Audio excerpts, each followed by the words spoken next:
Ikechukwu's earliest memory of his mother, Amaka, was of her working tirelessly in their small village of Ukan West. She had been abandoned by his father when Ikechukwu was just a baby. And ever since then, it had been just the both of them. Life as a single mother wasn't easy for Amaka, and the whispers of the villagers often stung like sharp thorns. Just look at her, raising a boy all by herself. The women in the village would gossip. How can a woman alone teach a boy to become a man? But despite the pressure and taunts, Amaka kept her head high. She wasn't raising just any boy. She was raising Ikechukwu, and she was determined to give him the best life she could, even if she had to do it alone. She sold firewood, walked miles to fetch water, and took up any odd job she could find to make ends meet. It was hard work, but her son was her pride and joy, and she knew that one day he would repay her love and sacrifices by becoming someone great. Ikechukwu, from a young age, understood his mother's struggles. He saw how hard she worked and how much she sacrificed for him. Every morning, before she sent him off to school, she would sit him down and remind him of his responsibilities. "My son," she would say, her voice gentle but firm, "you must work hard in school. Life is not easy, and no one will hand you success on a silver platter. But if you are determined, you will make yourself something. I know you will, Ikechukwu, and I am praying for you every day." Ikechukwu always listened intently, nodding his head with wide, determined eyes. "I will, Mama," he would promise. "I will make you proud. One day, I will take good care of you, and you won't have to work so hard anymore." His words were more than just promises. They were his driving force. Ikechukwu loved his mother deeply, and he had seen firsthand how hard life could be without a father. But in his heart, he knew that he had everything he needed because he had his mother's love, support, and endless prayers. When Ikechukwu was admitted to the University of Enugu to study engineering years ago, it was a dream come true, not just for him, but for his mother as well. Amaka had always known that education would be his ticket to a better life, and she was determined to support him, no matter the cost. Even though times were hard in the village, she sold more firewood and worked longer hours, always making sure to send Ikechukwu whatever money she could spare. Her prayers for her son grew stronger, and every time she sent him money, she would call him with words of encouragement.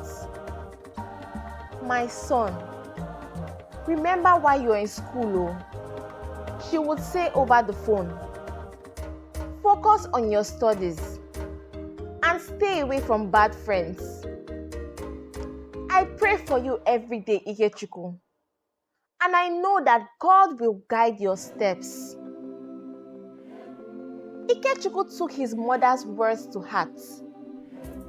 He studied diligently, avoiding distractions and temptations that came with university life. His grades were excellent, and although he missed home, he knew he had a purpose to fulfill. He couldn't afford to disappoint his mother. Life at the University of Enugu wasn't easy. Ikechukwu often found himself surrounded by the distractions and temptations that came with university life.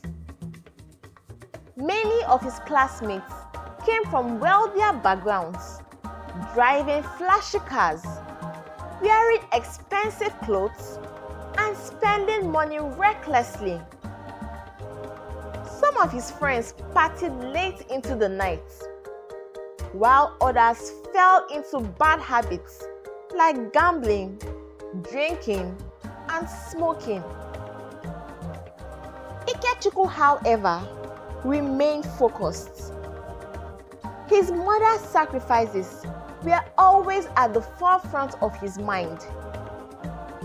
He couldn't bring himself to waste the hard-earned money she had sent him.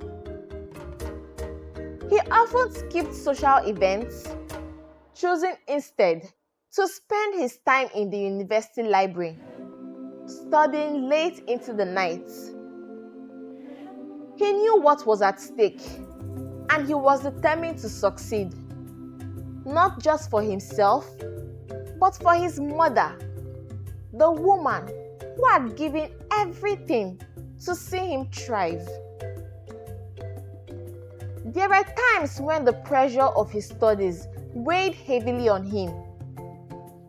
During such moments, his friends would try to tempt him, urging him to join them for a drink or a party. "Come on, Ikechukwu," one of his classmates said, slapping him on the back. "You can't spend all your time studying. Have fun now. Have a little fun for once." Ikechukwu would smile politely, but always declined. He wasn't going to let anything derail his plans. He had made a promise to his mother, and he intended to keep it. No matter how difficult things became, he could always count on his mother's encouraging phone calls and her never-ending prayers to keep him grounded. As time passed, Ikechukwu's hard work paid off. He graduated at the top of his class, earning a high degree in engineering. His mother was overjoyed, and the entire village celebrated his success. To them, he was a shining example of what hard work and determination could achieve. But the real celebration came a few months later, when Ikechukwu landed a high-paying job at a prestigious engineering firm in Lagos. His mother cried tears of joy when she received the news. "I knew it. My son," she said through hot tears. "I knew that God had great plans for you. I am so proud of you, Ikechukwu." Ikechukwu beamed with pride. His journey was just beginning, and this his new job, he could finally begin to fulfill his promise. He called his mother almost every day, talking about how he would soon come home to renovate their small house in the village, making it more comfortable for her. He had such big dreams of building her a beautiful home, one where she could never and would never have to worry about anything again. But in Lagos, everything was different from what he had expected. And soon, temptation came knocking on his door.